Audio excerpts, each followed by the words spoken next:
கர்த்தராகிய இயேசுவின் இனிமையுள்ள நாமத்தில் நான் உங்களை வாழ்த்துகிறேன், வரவேற்கிறேன். இந்த நாளுகளில் தேவனுடைய வார்த்தையுமாய் உங்களோடு கூட ஆயிருக்கேன். தேவனை துதிக்க, கர்த்தருடைய வார்த்தைகளை தியானிக்க தேவன் நமக்கு கிருபை செய்திருக்கிறார். அவர் நல்லவர், வல்லவர், வாக்கு மாறாத தேவன். நம்மை ஒரு நாளும் ஆசீர்வதித்து பலப்படுத்தி வழி நடத்துகிறார்.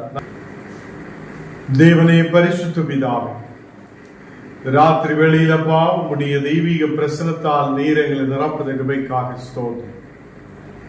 நீரே எங்களோடு கூட இருக்கிற தேவன். தேவனே, மனிதர்கள் மாறினால், வார்த்தைகள் மாறி போனால் உம்முடைய வார்த்தைகள் ஒருபோதும் மாற்றம் இல்லை. தேவனே, இந்த ராத்திரி வேளையிலப்பா உம்முடைய தெய்வீக பிரசனத்துக்கு நேராய் நாங்கள் கடந்து வருகிறேன். உம்முடைய அபிஷேகத்தின் வல்லமையால் நீர் எங்களை நிரப்பும், தெய்வீக சக்தியால் நிரப்பும், பரிசுத்த ஆவியால் நிரப்பி நீர் வழி நடத்தும். தேவனே, இன்றைக்கு கடந்து வந்திருக்கிற எல்லா மக்களையும் உம்முடைய கரத்தில் ஒப்புக் கொடுக்கிறேன். பாதுகாத்து வழி நடத்தும். வியாதிகளிலிருந்து, பலவீனங்களிலிருந்து, கட பிரச்சனைகளிலிருந்து இந்த மக்களை நீர் பாதுகாத்து ஓரோ நாளும் வழி நடத்துவதற்காக ஸ்தோத்திரம். தேவனே, இந்த தேசத்தில் ஆயிரம் உம்மை துதிக்க, உம்முடைய நாமத்தை உயர்த்த நீர் எங்களுக்கு கிருபை செய்ததுக்காக ஸ்தோத்திரம். நீரே பரிசுத்தராய், உண்மையுள்ளவராய் எங்களோடு கூட இருக்கிறதுக்காக ஸ்தோத்திரம். எங்களை மட்டிலும் தாழ்த்துகிறேன், அர்ப்பணிக்கிறேன். நாங்கள் வசனங்கள் தியானிக்கும் போது உம்முடைய பிரசன்னம் கூட இருக்கு. இயேசுவின் நாமத்தில் ஆமென், ஆமென். கர்த்தர் நம்மோடு கூட இருந்து நம்மை ஆசீர்வதிப்பார். இயேசு நல்லவர், இயேசு வல்லவர், என்றென்றும் மாறாதவர், அவர் என்றென்றும் மாறாதவர்.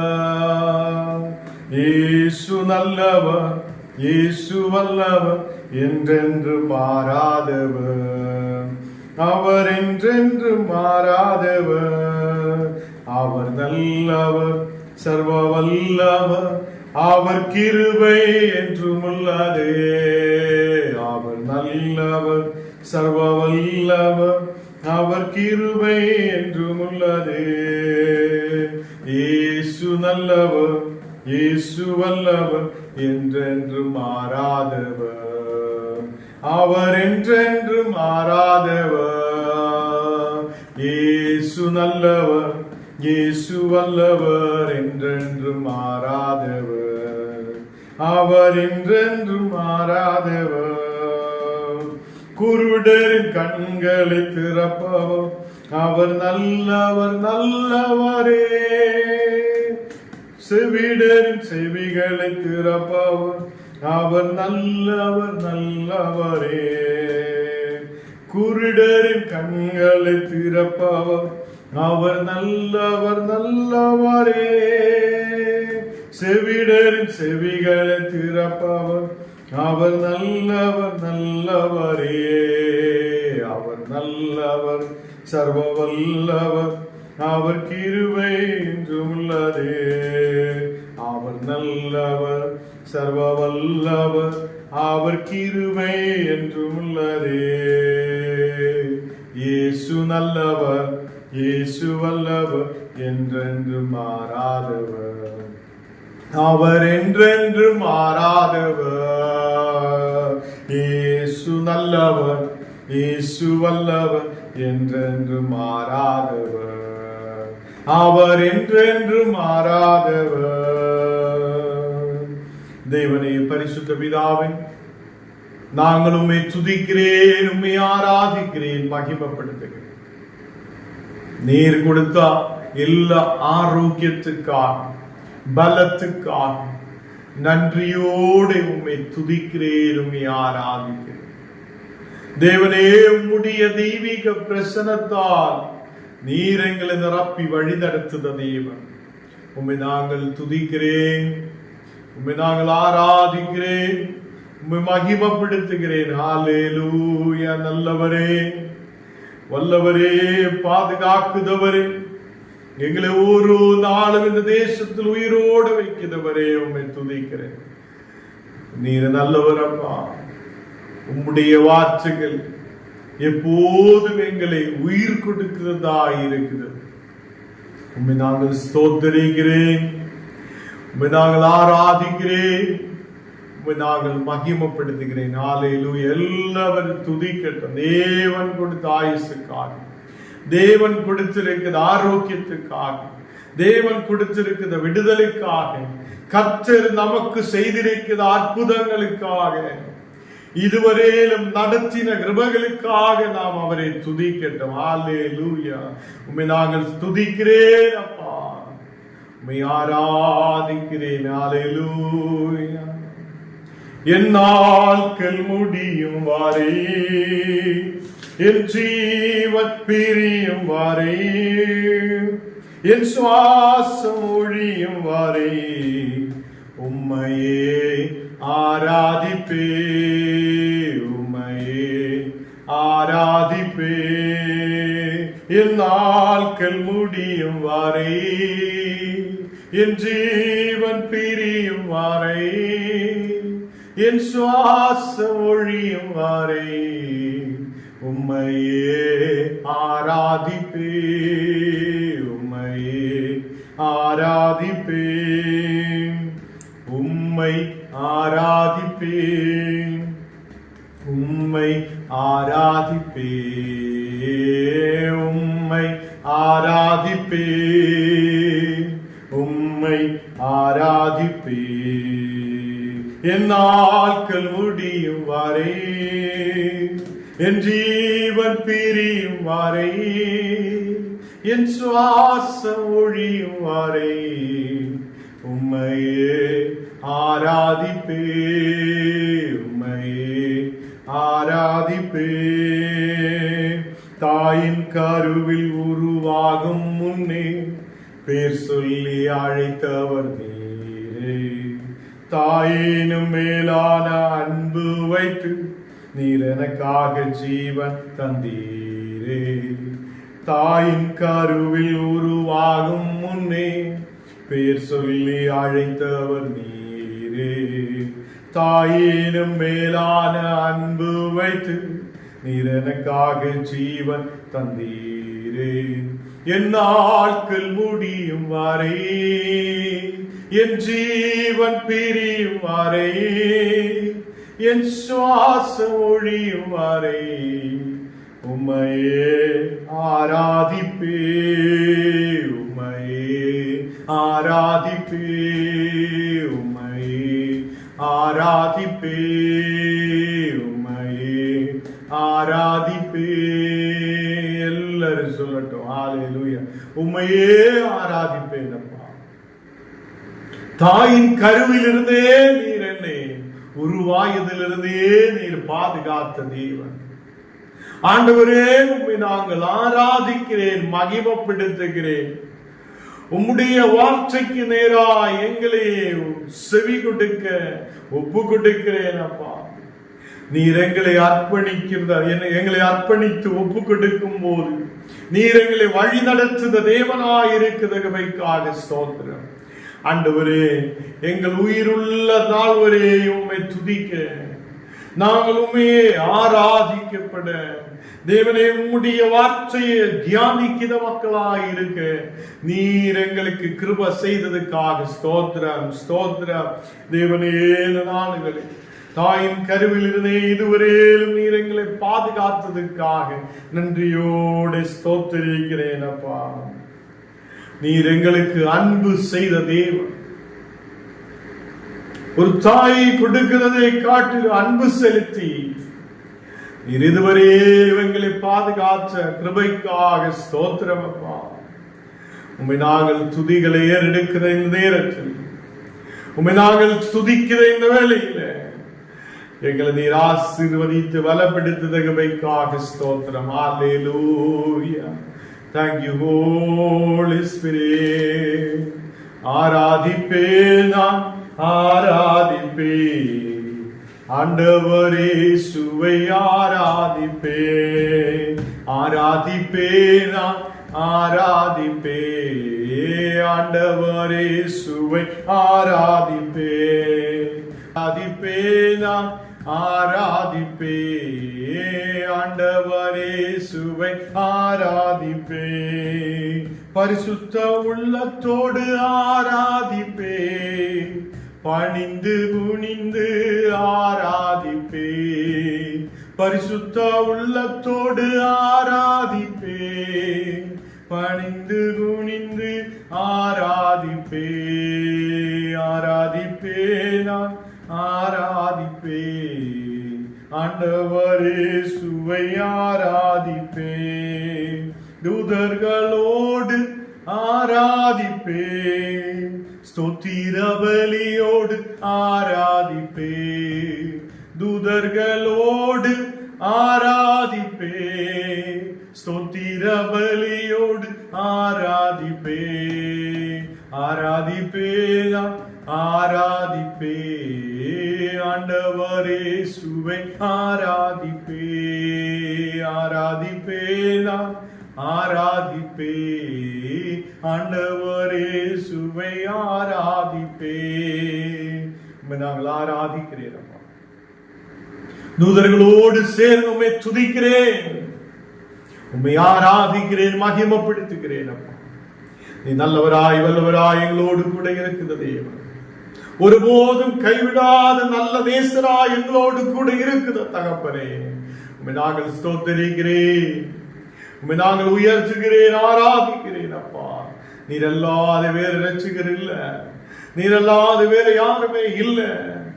எங்களை நேசிக்க மனிதர்கள் இல்லாது இருக்கும் போது, எங்களுக்கு நல்ல வார்த்தைகளை சொல்ல மனிதர்கள் இல்லாது இருக்கும் போது, ஆண்டவர் எல்லாவரும் தள்ளிவிடும் போது, இந்த நேரத்தில் ஒரே ஒரு தகப்பன் நமக்காக இருக்கிறது. அவர்தான் இயேசு கிறிஸ்து. அந்த இயேசுவை எல்லாவரும் துதிக்கட்டும். ஆண்டவரே, உம்முடைய அன்பு பெரியதாய் இருக்கிறது, உம்முடைய தெய்வம் பெரியதாய் இருக்கிறது, உம்முடைய கிருபை பெரியதாய் இருக்கிறது. நாங்கள் உம்மை துதிக்கிறேன், உம்மை ஆராதிக்கிறேன், உம்மை மகிமைப்படுத்துகிறேன் அப்பா. இவ்வளவு நேரம் உம்மை துதிக்கிறது இருக்கிற செய்தியே அதுக்காக நன்றி. எங்களை முற்றிலும் தாழ்த்துகிறேன், அர்ப்பணிக்கிறேன் இயேசுவின் நாமத்தில். ஆமென், ஆமென். கர்த்தர் நம்மோடு கூட இருந்தும் நம்மை ஆசீர்வதிக்கிறவராய், நம்மை பலப்படுத்துகிறவராய் அவர் நம்மோடு கூட இருக்கிறார். 2 பேதுரு 3ஆம் அதிகாரம் അതിന്റെ 9ാമത്തെ വചനം നാം വാസിக்கலாம். 2 പേതുരു 3ആം அதிகாரம் അതിന്റെ 9ാമത്തെ വചനം.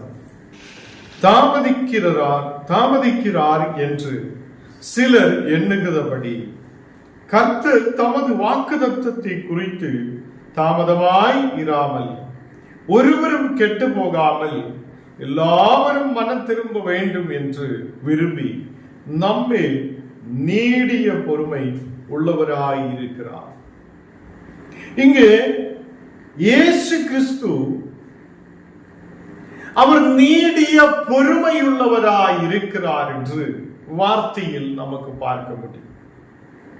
அநேகர் தவறுகள் செய்த மக்கள் இருக்கிறது, அநேக மக்கள் இந்த நாடுகளில் பாவத்தில் இருக்கிறது, அநேகர் இயேசுவிலிருந்து தூரமாகி போய்கொண்டிருக்கிறது, அநேக மக்கள் இன்றைக்கு கர்த்தரை தெரிந்தும் தெரியாமல் இருக்கிற மாதிரி அவங்களோட வாழ்க்கை முன்னாடி கொண்டு போய் கொண்டிருக்கும் போது, இயேசு தேவன் நீடிய பொறுமை உள்ளவராயிருக்கிறார்.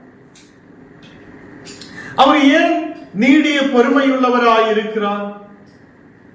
அவர் ஒருவரும் கெட்டு போகாமல் எல்லாவரும் மனம் திரும்ப வேண்டும் என்று தேவன் விரும்புகிறார். எல்லாரும் சொல்லட்டும், மனம் திரும்பல் வேண்டும். என்னுடைய குடும்பத்தில் எல்லாருக்கும் மனம் திரும்பல் வேணும். என்னுடைய குடும்பத்தில் இருக்கிற சின்ன பிள்ளைகளிலிருந்து பெரியவங்கள் வரைக்கும் எல்லாவரும் மனம் திரும்ப வேண்டும். அதனால ஞானம் நீங்கள் என்ன செய்ய வேண்டும்? பொறுமையாயிருந்து ஜெபிக்கிற மக்களாய் காணப்படும். பொறுமையாயிருந்து நம் குடும்பத்துக்காக, நம்முடைய தேசத்துக்காக, கணவனுக்காக, மனைவிக்காக, பிள்ளைகளுக்காக உட்கார்ந்து பொறுமையோட ஜெபிக்கிற மக்களாய் நாம் காணப்படும். ஹல்லேலூயா. கர்த்தர் நம்மோடு கூட இருக்குது. அவர் நம் ஜெபத்தை கேட்க முடியுத தேவன். அவர் நமக்காக வழிகளை திறக்குத தேவன். அவர் நமக்கு மனம் திரும்பலை கொடுக்குத தேவன். இது நாம் விசுவசிக்கும் போது நாம் ஏன் பொறுமையோடு இருக்க முடியாது? அவ்வளவு பெரிய தேவன், வானத்தையும் பூமியை படைத்தவராய தேவன், இந்த உலகத்திலே மக்கள் மனம் திரும்ப வேண்டும் என்று சொல்லி அவர் பொறுமையோடு இருக்க. அவர் நினைத்தா ஒரே நிமிஷத்தில் அக்கினி இறக்கி எல்லாரையும் அப்படியே சாம்பலாக்கி விட முடியும். ஒரே நிமிஷத்தில் அவர் நினைத்தால் எல்லாரையும் சாகடிக்க முடியும். நோவாவுடைய நாட்களில் மக்களை அப்படியே ஃபுல்லா வாரிக்கொண்டு போனது நாம் வாசிச்சு கேட்டிருக்கிறோம். அவர் நினைத்தால் எல்லாவரையும் நாசமாய் இருக்கிறவங்களை எல்லாம் அழிக்க முடியும். அவர் ஏன் அவ்வளவு பொறுமையாய் இருக்கிறார் என்றால், எல்லா பிள்ளைகளும் மனம் திரும்ப வேண்டும் என்று தேவன் விரும்புகிறது. அல்லேலூயா. நாம் இப்போ போய்கொண்டிருக்கிற வழி விட்டு, நம்முடைய யோசனைகளை விட்டு, நாம் இப்போ இருக்கிற டென்ஷன்கள், பலவீனதைகள், கஷ்டங்கள், பாரங்களை விட்டு நாம் தேவனை நோக்கி பார்க்கிறவங்களாய் காணப்படட்டும். கர்த்தருடைய பிள்ளைகளே, நாம் சொல்லும் ஆண்டவர் வர தாமதமாய் இருக்கிறது. கர்த்தர் வரும் வரும் வரும் என்று நாம் கேட்டுக்கொண்டே இருக்கிறார். இயேசு வானத்தில் இனியும் வரப்போகிறார். நாம் எதிர்பார்த்திருக்கிற மக்களாய் இருக்கிறார் என்றெல்லாம் நமக்கு தெரியும். சில பேர் சொல்லும், இனி எப்போ வரப்போகிறார்? இவ்வளவு நாள் நாங்கள் வெயிட் பண்ணி பார்த்துட்டு இருக்கிறார், இயேசு எங்க இருக்கிறார் என்றெல்லாம் கேட்குதா அநேக மக்கள் உண்டு. இன்றைக்கும் அவர் நம்மோடு கூட இருக்கிற தேவன். இன்றைக்கும் அவர் நம்மை பார்த்து கொண்டிருக்கிற தேவன். அவர் நம்மை கவனித்துக் கொண்டிருக்கிற தேவன். அல்லேலூயா. அநேக மக்கள் விசுவசிக்கிறார். இன்றைக்கு படங்காட்டு விசுவாசிகள் நிறைய இருக்கிறார். இப்ப நம்ம யாராவது பார்த்த உடனே, ஓ சோத்திர ஆண்டவரே, ஐயோ நல்லா இருக்குது, அப்படி இப்படின்னு சொல்லி ஒரு படங்காட்டு விசுவாசியாய் நாம் காணப்படுகிறோம். நாம் உண்மையுள்ள விசுவாசியாய் இருக்குது என்றால் பொறுமையோடு எதிர்பார்த்திருக்கட்டும்.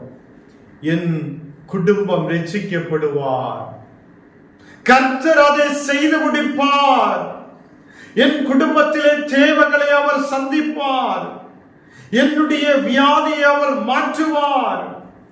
என்னை குணமாக்க முடிகிற தேவன் உண்டு என்று நாம் நம்பிக்கையோடு இருக்கட்டும். அல்லேலூயா.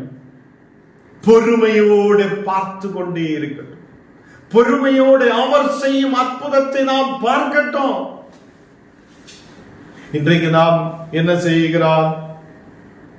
நம்முடைய வாழ்க்கையில் பொறுமை இல்லை, நம்முடைய வாழ்க்கையில் ஜெபம் இல்லை, நம்முடைய வாழ்க்கையில் விசுவாசம் இல்லை. நாம் விசுவாசத்தோடு இருக்குது என்றால், கர்த்தர் எனக்காக யுத்தம் செய்த தேவன் என்று நீ அறிந்து கொள்ளுங்கள். அல்லேலூயா. அவர் எனக்காக யுத்தம் செய்வார். அவர் என்னை நடத்துவார். அவர் என் தேவைகளை சந்திப்பார். அவர் என்னை உயர்த்துகிறவராய் இருப்பார். அவர் என்னுடைய வியாதிகளை குணமாக்குவார். என்னுடைய பிள்ளைகள் அதை கீழ்ப்படுகிறவங்களாய் மாற்றுவார். என்னுடைய குடும்பத்தில் சமாதானத்தை கர்த்தர் உண்டு பண்ணுவார் என்று நாம் பொறுமையோடு காத்திருக்கிற மக்களாய் காணப்படும். தேவன் நம்மை குறித்து, இந்த உலகத்தை குறித்து அவர் பொறுமையோடு இருக்கிறார். யாரும் நாசமாய் போகக்கூடாது என்று தேவன் விரும்புகிறது. யாரும் தேவனை அறியாதே போகக்கூடாது என்று தேவன் விரும்புகிறது. அவர் அதனாலே நீடிய பொறுமையுள்ளவராய் காத்திருக்கிறார். கர்த்தருடைய பிள்ளைகளே, ஏன் அவர் காத்திருக்கிறார் என்றால், ஓரோ மனிதனும் மனம் திரும்பப்படட்டும், அவங்கள் இயேசுவுக்கு நேராய் கடந்து வரப்படட்டும், தேவனை அறிந்த பிள்ளைகளாய் இருக்கப்படட்டும் என்று அவர் பொறுமையோடு காத்திருக்கிறவங்களாய் இருக்கிறார். ஹல்லேலூயா. கர்த்தர் எந்த நேரத்திலும் வரலாம். கர்த்தர் எந்த நேரத்திலும் வரலாம். அவர் இரவிலே திருடன் வருகிற விதமாய் வரும். நம்ம பார்த்தே இருக்கு. இப்ப வருவா, நாளைக்கு வருவா, மறுநாள் வருவா. நாம் தூங்கி விடுதவங்களாய் காணப்படும். அவர் சொல்லுகிறார், ஞான் திருடன் வருவது போல ஞான் வரும். திருடன் நமக்கு சொல்லிட்டு வரமாட்டேன். ஒரு திருடன், ஐயா நான் காலையிலே வராம், ஐயா நான் காலையிலே வராம், இல்ல ஐயா நான் 4 மணிக்கு வராம், இல்ல நான் 9 மணிக்கு வந்து உன்னோட வீடு திருடிட்டு போகும் என்று திருடன் சொல்ல மாட்டேன். அவன் யாருக்கிட்டையும் சொல்லாமலே வரும். அப்பதான் எல்லாரும் தூங்கி அமைதியா இருக்கும்போது அவன் வந்து திருடிட்டு போயிட்டு. இதே மாதிரி ஆண்டவர் சொல்லுகிறார், நான் இரவிலே திருடன் வருகிறது போல ஞான் வரும். இரவிலே திருடன் வருகிறது போல ஞான் வரும். கர்த்தருடைய பிள்ளைகளை, அவர் எந்த நேரத்தில் வருகிறார் என்று யாருக்கும் தெரியாது. அவர் பொறுமையோடு இருக்கிறார். இனியும் மக்கள் மனம் திரும்பட்டும். மனம் திரும்பின ஞானம் நீங்களும் நம்மை பாதுகாத்துக் கொள்ளுதவங்களாக இருக்கட்டும். குடும்பம் இயேசுவுடைய குடும்பமாய் மாற்றப்படட்டும். நம் தேவனுடைய குடும்பமாய் மாற்றப்படணும். அப்பதான் ஒருத்தன் சொல்லும், திருஷ்டி இருக்கிறா, கொஞ்சம் திருஷ்டி அப்படியே எடுத்துடுன்னு சொல்லியா நம்ம ஓடி போய் திருஷ்டி எடுக்கிறவன் நீ உண்மையான கிறிஸ்தவனே அல்ல. திருவிருது எடுக்கிறவன், கர்த்தருடைய மேசைக்கு முன்பாக கடந்து செல்லுதவன், தேவனுடைய பிள்ளையா இருக்கிறவன். உலகத்தான் செய்த மாதிரி உள்ள வழக்கங்கள் நமக்கு தேவையில்லை. நாம் இந்த உலகத்தை படைத்தவனாய கிறிஸ்துவை நம்புகிறார். யாரோ ஒருத்தன் சொல்லு, ஒரு கயிறு கட்டு காலிலும் கையிலும் கெட்டது சொல்லி நம்ம போய் கெட்டதுக்கு தேவையில்லை. கர்த்தருடைய பிள்ளைகளே, தேவன் உன்னை இருளிலிருந்து அவன் வெளிச்சத்துக்குள்ளே கொண்டு வந்திருக்கிறது. இப்போ ஞானம் நீங்கள் இருட்டில் அல்ல, வெளிச்சத்துக்கு நேராய் கடந்து வந்திருக்கிறோம். அந்த வெளிச்சத்துக்கு கடந்து வந்ததாம் கிறிஸ்துவின் சாட்சியா இருக்குத பிள்ளைகளாய் இருக்கட்டும். கிறிஸ்துவினுடைய சாட்சியா இருக்குத உண்மையான கிறிஸ்தவராய் நாம் காணப்படட்டும். தேவன் நம்மை ஆசீர்வதிப்பார். தேவன் நம்மை வழி நடத்துவார். கர்த்தருடைய பிள்ளைகளை, கர்த்தர் வரவு சீக்கிரத்தில் வருவார் என்று நாம் விசுவசிக்கிறோம். என்றாலும் அவர் ஏன் தாமதிக்கிறார் என்று சிலர் சொல்லிக் கொண்டே இருக்கிறது. இங்கே வசனத்தில் எடுத்து சொல்லுகிறது, ஏன் தாமதிக்கிறார், ஏன் தாமதிக்கிறார். அதோடைய முழு அர்த்தமும் முழு வார்த்தையும் நாம் புரிந்திருக்கிறது. ஏன் தாமதிக்கிறார்? கர்த்தர் என்ன வைத்து, உங்களை வைத்து அநேகர் ரட்சிப்புக்குள்ளே கொண்டு வர விரும்புகிறார். ஞானம் நீங்களும் கிறிஸ்துவுக்காக எழுந்து நிற்கிற பிள்ளைகளாக இருக்கணும். நமக்கு வேலை இல்லாத இருக்கும் போது, நம்முடைய குடும்ப தாரித்திரத்திலே ஒன்றும் இல்லாத சூழ்நிலையில் இருக்கும் போது நாம் உட்கார்ந்து, இயேசுவே எனக்கு விடுதலை தாரும், விடுதலை தாரும், வேலை வாய்ப்பு தாரும், எனக்கு அது தாரும், இது தாரும், அப்படி தாருன்னு சொல்லி ஜபிச்சு ஜபிச்சு ஜபிச்சு நீ பெற்றுக் கொண்டதுக்கு அப்புறம், எல்லா ஆசீர்வாதம் வந்ததுக்கு அப்புறம் நாம் என்ன செய்யும்? கிறிஸ்துவை மறந்து விடுத மக்களாகி காணப்படும். அநேகர் அப்படிதான் ஒன்றுமில்லாத இருக்கிற சூழ்நிலையில் அவங்கள் தேவனுக்கு முன்பாக முழங்கால் படியிட்டு ஜபிக்கிற மக்களாய் இருந்திருக்கிறார். நல்ல வீடு, காரு, நமக்கு தேவையான நிலங்கள், நமக்கு தேவையான எல்லாம் கிடைத்ததுக்கு அப்புறம் மக்கள் குடிகாரனாய் மாற்றப்படுகிறான், இல்லைன்னா ஊரு சுற்றுதவனாய் மாற்றப்படுகிறான், இல்லைன்னா கர்த்தரை மறந்து தூரத்தில் கடந்து செல்லுதவனாய் மாற்றப்படுகிறான். பின்ன ஜபம் இல்ல, பின்ன அவனோட வாழ்க்கையில் ஜப வாழ்க்கை இல்ல, இயேசுவை தேடுறது இல்ல, இயேசு உண்டோ இல்லையோ என்று அவனுக்கு பின்ன சந்தேகம். என்னதான் அவன் பணத்தை தான் நம்பி இருக்கிறது. உன்னுடைய பணம் உன்னோடு கூட வரமாட்டேன், உன்னுடைய செல்வம் உன்னோடு கூட வரமாட்டேன், இந்த உலகத்தில் உள்ளதெல்லாம் உன்னோடு கூட வரமாட்டேன். இயேசு அவர் உன்னை நித்திய ஜீவங்களுக்கு நடத்துத தேவன் என்று அறிந்து அவரே மட்டும் சார்ந்து இருக்கிறவராய் இருக்கும் போது அவர் நீடிய பொறுமையுள்ளவராயிருந்து அவர் அநேகர் மனம் திரும்ப வேண்டும் என்று விரும்புகிற தேவனாயிருக்கிறது போல உன் குடும்பத்தில் யாரெல்லாம் இருக்குதோ அவங்க மனம் திரும்ப வேண்டும் என்று சொல்லி நீ பொறுமையோட ஜபத்தோட தேவனை நம்பி நாம் ஆயிருக்கட்டும். எத்தனை பேர் நம்பிக்கை வைக்கிறார்? ஹல்லேலூயா. இனியும் அநேகம் பேர் ரட்சிக்கப்பட வேண்டவராய் இருக்குது. பேரில் மட்டும் கிறிஸ்தவனாய் இருக்குதவங்களும் இருக்குது. பேரு கிறிஸ்தவன்,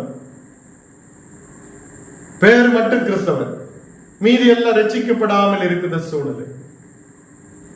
கர்த்தருடைய பிள்ளைகளை, இந்த நாட்களில் நம்மை முழு மனதோட ஒப்பு கொடுக்கணும். முழு மனதோட ஒப்பு கொடுக்கணும். அதே மாதிரி வீட்டில் ஓரோ மக்களுக்காக பொறுமையோட ஜெபிக்கணும். இன்றைக்கு அவன் மனம் திரும்பும், நாளைக்கு அவள் மனம் திரும்பும், இல்லை என்னுடைய அப்பா அம்மா மனம் திரும்பும், அவங்க ஞானஸ்நானம் எடுக்கப்படும் என்று சொல்லி ஒரு நம்பிக்கையோடு ஜெபிக்கட்டும். மற்றொருத்தரிலும் ரட்சை இல்லை. ரட்சிக்கப்பட ஆகாச வானத்தின் கீழே பூமிக்கு மேல ஒரே ஒரு நாமம் தான் இருக்கிறது. அது இயேசுவின் நாமம் ஒன்று மட்டும்தான். அந்த நாமத்தால் நமக்கு ரட்சிப்பு உண்டு. அந்த நாமத்தால் நமக்கு விடுதல் உண்டு. இந்த ராத்திரி வேளையில் விசுவசிக்கிறது. தாமதமாய் இருக்கிறார் என்றால் அதுக்கு அர்த்தம் இயேசு வரமாட்டேன் என்றல்ல, அவர் சீக்கிரத்தில் வரப்போகிற தேவன். அநேகர் மனம் திரும்ப வேண்டும் என்று சொல்லி அவர் பொறுமையோடு காத்திருக்கிறார். அதே மாதிரி யாரும் நீங்களும் நம்முடைய குடும்பத்தில் ஆயிருக்கிற ஓரோ மக்களும் மனம் திரும்ப வேண்டும் என்று எல்லாவரும் ஜெபிக்கட்டும். அந்த ஜெபம் இன்றைக்கு நாளைக்கு மட்டுமல்ல, அவங்க மனம் திரும்புத வரைக்கும் ஜெபிக்கிற மக்களாய் காணப்படும். கர்த்தர் நிச்சயமாக ஒரு விடுதலை அனுப்ப முடியுத தேவன். அவெல்லரும் கண்ணுகளை மூடலாம், ஜெபிக்கலாம். தேவனே, பரிசுத்த பிதாவே, இந்த நாட்களில் அப்பா நாங்கள் ஒன்று சேர்ந்து உம்மை துதிக்க, ஆராதிக்க, ஜெபிக்க நீர் எங்களுக்கு கிருபை செய்ததுக்காக ஸ்தோத்திரம். இன்றைய தினத்தில் ஆண்டவரே, நீர் எங்களுக்கு நல்லொரு வார்த்தையை கொடுத்ததுக்காக ஸ்தோத்திரம். நாங்களும் பொறுமையோடு காத்திருக்கிறவங்களாயிருக்க, அநேகர் மனம் திரும்ப வேண்டும் என்று சொல்லி ஜெபிக்கிற மக்களாயிருக்க நீர் எங்களுக்கு கிருபை செய்ததுக்காக ஸ்தோத்திரம். இந்த ராத்திரி வேளையில் வந்திருக்கிற ஒவ்வொரு குடும்பங்களையும் நீர் ஆசீர்வதித்து பலப்படுத்து. ஆண்டவரே, இந்த நாடுகளில் வர முடியாது இருக்கிற அநேக மக்கள் உண்டு. அந்த மக்களை நீர் தொடும். ஒவ்வொரு மக்களையும் நீர் தொட்டு ஆசீர்வதிக்கிறதுக்காக ஸ்தோத்திரம். தேவனே, வியாதியோட, பலவீனதையோட, கண்ணீரோட, பாரத்தோட இருக்கிற மக்கள் உண்டு. அவங்களுக்கு ஒரு விடுதலை அனுப்புதகவைக்காக ஸ்தோத்திரம். நல்ல விடுதலை நீர் கட்டளையிடும். அநேகர் ஹாஸ்பிட்டல்களில், வீடுகளில் வியாதியோடு இருக்கும் போது அந்த மக்களை இயேசுவே நீர் தொடுதகவைக்காக ஸ்தோத்திரம். ஒரு சௌக்கியம் உண்டாகட்டும், நல்லொரு விடுதல் உண்டாகட்டும். இந்த மக்கள் விடுவிக்கப்படுதா தெய்வ மக்களாய் இருக்கிற வாசி எங்களை முற்றிலும் தாழ்த்துகிறேன், அர்ப்பணிக்கிறேன். ஆண்டவரே, இந்த ராத்திரி வேளையில் நீர் எங்களை பாதுகாத்து வழி நடத்தும். எங்களை முற்றிலும் தாழ்த்துகிறேன் அப்பா. நாங்கள் பொறுமையுள்ளவராயிருக்க, இந்த உலகத்தில் நாசமாய் போகுதவங்களாய் அல்ல, பொறுமையோடு இருந்து கர்த்தர் செய்யும் அற்புதத்தை நாங்கள் பார்க்க, விசுவாசத்தோடு இருக்க, அநேகருக்கு சாட்சியாயிருக்க நீர் எங்களுக்கு கிருபை செய்யும். எங்களை முற்றிலும் தாழ்த்துகிறேன், அர்ப்பணிக்கிறேன். இயேசுவின் நாமத்தில் ஜெபங்கள் நல்ல பிதாவே, ஆமென். என் ஆத்மாவே கர்த்தரை ஸ்தோத்திரி, என் முழுமே பரிசுத்த நாமத்தை ஸ்தோத்திரி. என் ஆத்மாவே கர்த்தரை ஸ்தோத்திரி, கர்த்தர் செய்த சகல உபகாரங்களும் மறவாதே.